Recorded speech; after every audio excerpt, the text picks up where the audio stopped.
person can decide to be clever by a half, by doing something to countermand those orders, not to facilitate the enjoyment of the orders.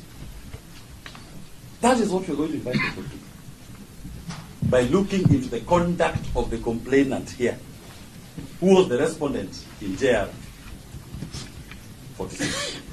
That is the injustice being meted against Mr. Wajir. We don't allow this court to be dragged into the act of disobedience, disregard,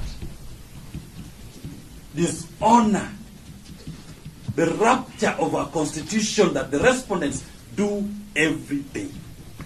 That is their stock in trade.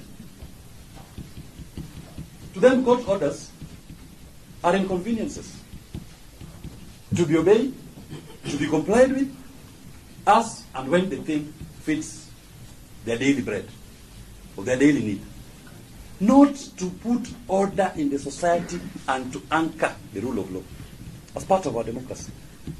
We take that invitation. This court is the citadel of justice, and Lady Justice does not entertain judicial malingerers. We have judicial malingerers before this court. They need to be taken to the appropriate forum to be punished.